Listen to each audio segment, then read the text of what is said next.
Quote, "We're going to go to the United States and we're going to get you a bike." That's the promise teenage asylum seeker Olivia Andre made to her youngest brother, Manuel. In 2022, Olivia, Manuel, their mother, and two other siblings fled their home country of the Democratic Republic of the Congo, escaping repression and torture. The five of them made it from the Congo to South America, where they made their way up toward the United States with the promise of safety and stability at the forefront of their minds. But just 3 days into their journey, 8-year-old Manuel drowned while crossing a river in Colombia. The family made it to the U.S. in December of 2022 and filed for asylum as a family unit, ultimately settling in Portland, Maine. Olivia was a minor at the time, and they began rebuilding their lives. Olivia's mother found work, while Olivia and her siblings enrolled themselves in school. Olivia graduated from high school a year and a half early and completed a program to become a certified nursing assistant. Olivia, now 19 years old, was in her first year of college to become a nurse. But in November, ICE detained Olivia and her family. In the months leading up to their detention, the family's asylum case and an appeal to the Board of Immigration Appeals was denied, according to the family and DHS. Fearing what the denial could bring, the family attempted to seek refuge in Canada instead. And that is where things got tricky. Under an agreement between the U.S. and Canada, asylum seekers and refugees are usually required to request protection in the first, quote, safe country they enter. For Olivia and her family, Canadian officials decided that country was the U.S., so they were sent back. That's when federal immigration authorities stepped in and detained them. 19-year-old Olivia was detained separately because she's considered an adult. Her mother and siblings were sent straight to the Dilley Detention Center in Texas, which has become infamous under scrutiny in recent months for what some detainees and witnesses describe as inhumane conditions. But Olivia's lawyers say she was moved from detention center to detention center for about 2 weeks before she was also sent to Dilley and kept in a separate section for single adults. She says she was reunited with her family only after hearing her younger sister's voice call out her name from the family housing unit. The family was allowed to see each other in brief meetings until Olivia's mother and two siblings, who are 14 and 16 years old, were released in March. Olivia, though, was told she wouldn't be going home with them because, again, she's now considered to be an adult. Her case quickly gained national attention, drawing support from educator and YouTube personality Miss Rachel, Congressman Joaquin Castro, and Congresswoman Shelley Pingree, all of whom called for her release.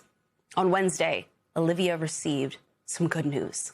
A federal district court in San Antonio ordered her release from ICE custody. The court found that Olivia's right to due process was violated and that her detention was unlawful. A federal appeals court has blocked the family's deportation for now.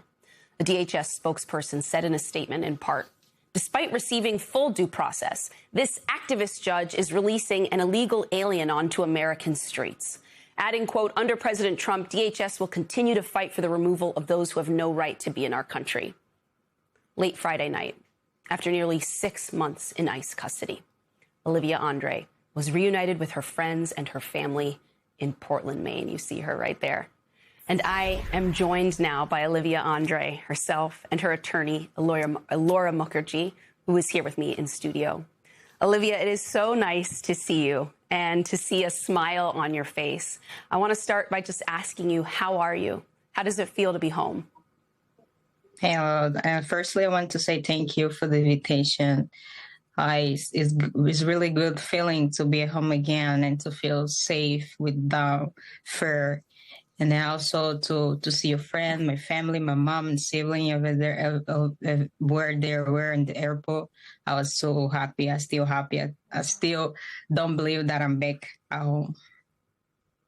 Laura, what was it like for you to hear the news that Olivia would finally be able to go home after she was separated from her family? I mean, at multiple points in the story, separated from her family.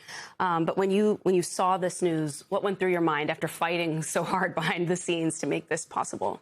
When I received the court order, I burst into tears because I was so overjoyed, and I wanted to tell Olivia immediately but it took me hours to set up a call with her at the Family Detention Center in Dili.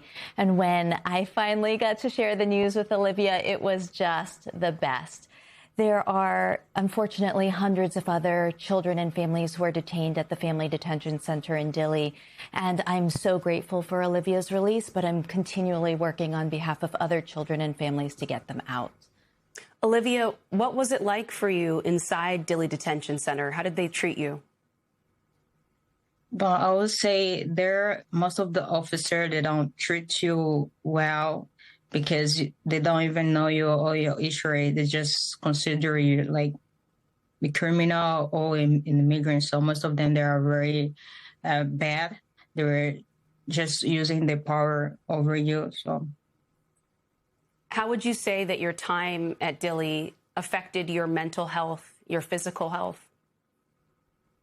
And Dili, I was always scared, afraid. I didn't know what's gonna happen to me. So I don't know. I can tell that I was thinking it was end of my life. Sometimes I was thinking to do something crazy.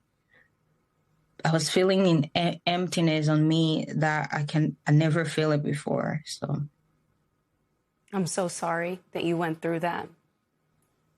Did you feel at the time when you heard your sister's voice and you realized your family was there? Because it sounds like the government didn't do you that one favor of just letting you know that you actually had family within the same walls, within the same detention center.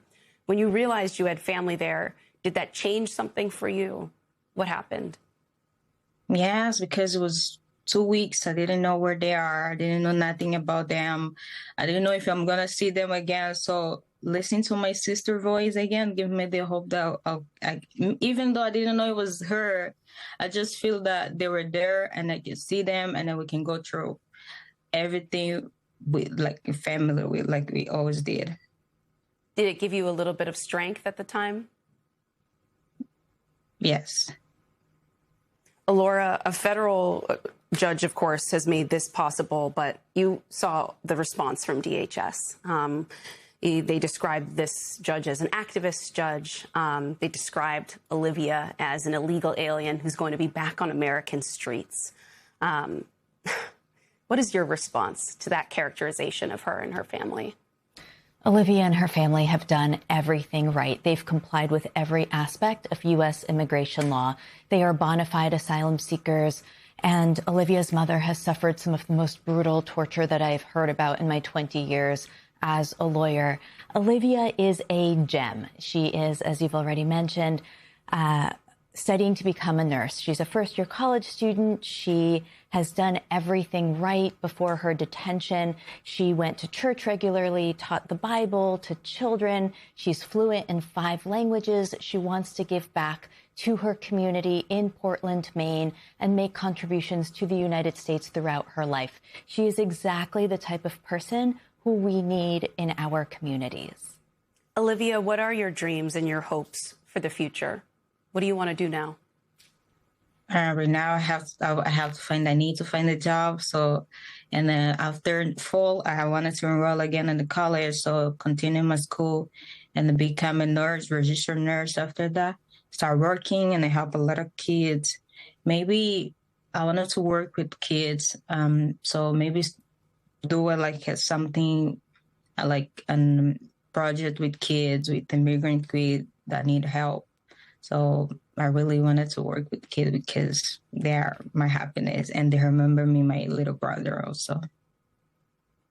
Well, from everything I have heard, including how fast you moved through school and just how talented you are, I have no doubt that you are going to be able to do incredible work helping other kids and families. Alora, what message do you think this case sends right now to other asylum-seeking families? You mentioned that there are so many other kids and young people like Olivia who are still in Dili and other detention centers around this country. Olivia's case exemplifies what is happening in the United States across the country. Children and young adults and adults alike are being apprehended, arrested, and detained for months on end with no legal basis in violation of their constitutional rights. And it's having devastating effects on children, on families who should not be subject to separations, who should not be needlessly ripped apart.